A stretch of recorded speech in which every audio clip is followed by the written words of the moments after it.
Ohio State 14, Texas 7. This is another game that I didn't expect it to go the way that it did in terms of this being a matchup between the 85 Bears defense versus the 2000 Baltimore Ravens defense. We were watching old school 1945 football. Nothing but defense. Offense is a rarity. Arch Manning was the most hyped quarterback that we've ever seen college football have. And going into this game against Ohio State, the expectations were very high for him. He was expected to have a solid outing. He wasn't expected to look all world because we know how good Ohio State's defense is, even with the question marks that were surrounding their new defensive coordinator, Matt Patricia, who replaces Jim Knowles, who left for Happy Valley. You only bring back 3 starters on the defensive side of the ball. But with how good Ohio State recruits, you still somewhat gave Ryan Day the benefit of a doubt that he made the right decision to hire Matt Patricia. And boy, did Matt Patricia put on a coaching clinic against Steve Sarkisian and Arch Manning. They had no counterpunches for the shots that Matt Patricia was throwing at them. I mean, the coverages that he was disguising, the alignments that he was throwing out were confusing Arch Manning. Steve Sarkisian's play calling wasn't able to adjust to what Matt Patricia was throwing out there. And Arch Manning and Steve Sarkisian, I give both of them the same amount of blame for Texas losing this game. You can't put all of this loss on Arch Manning underperforming and being clearly overwhelmed by the hostile environment that he was in. I mean, anybody with the amount of hype of Arch Manning would have got cold feet in this situation.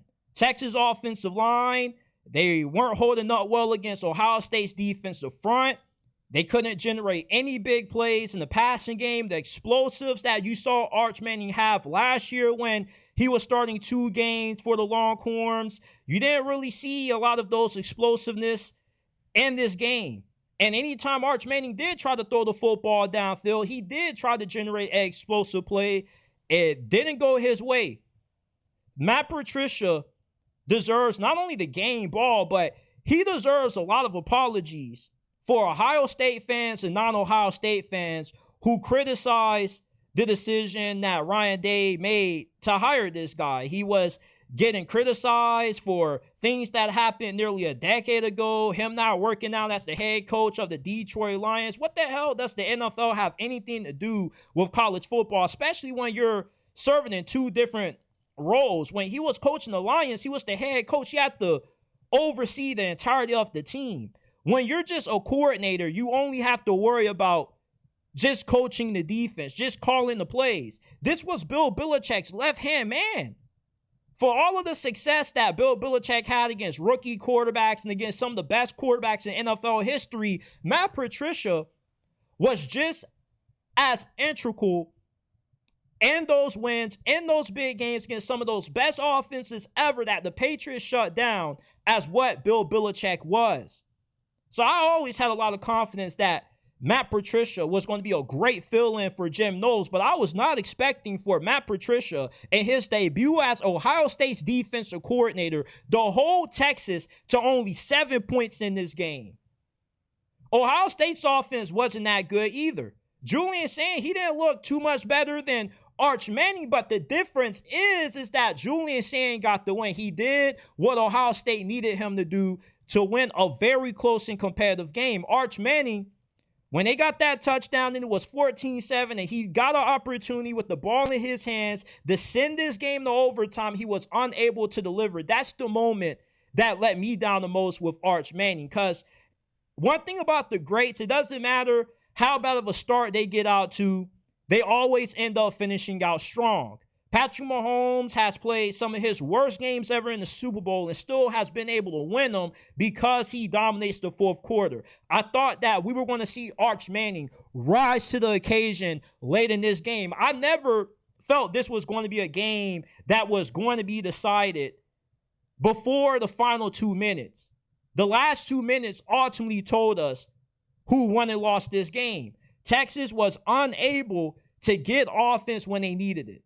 And the turning point in this game for Texas is when they got stopped on that tush push, which is a play that has a very high percentage when it comes to scoring in that situation. I thought they were going to get it, but they didn't look organized. They looked discombobulated before they ran the tush push. And when you're running the tush push, it seems simple to execute, but it's not in all hindsight. Everybody has to be on the same page. You got to get everybody settled down. And when Arch Manning snapped the ball on that tush push, it seemed like the guys behind him didn't even know that they were supposed to push him forward.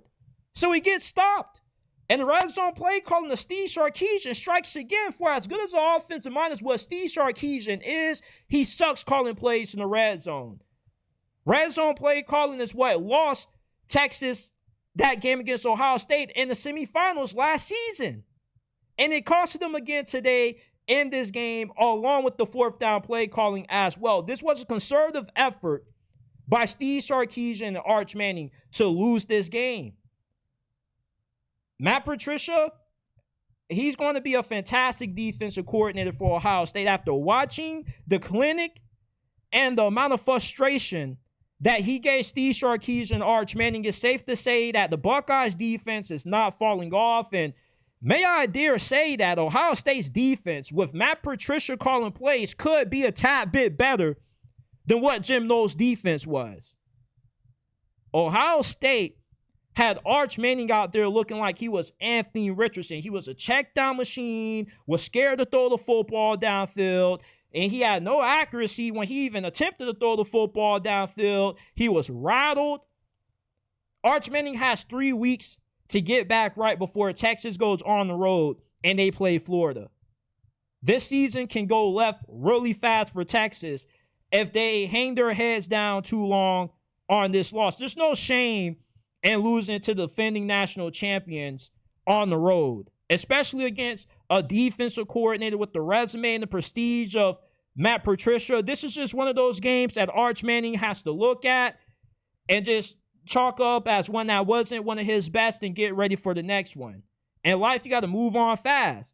When you play quarterback, coaches always say that you got to have short-term memory. If you make a mistake or you have a bad game, you got to erase it out of your mind and get ready for the next one, because if you let another bad performance turn into 2 bad performances, then 2 bad performances can turn into a month of bad football. And a month of bad football can turn into a bad season if you're not careful, if you're Texas. This game doesn't show too much about what these teams will be this season, because we both expect Ohio State and Texas to be in a conversation to win it all by the end of the season. We very much could see both of these two teams rematching at some point in the college football playoffs.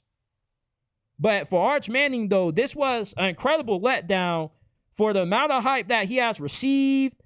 I was not impressed, and I don't think any of us were impressed either, but I'm not going to come down too hard on him.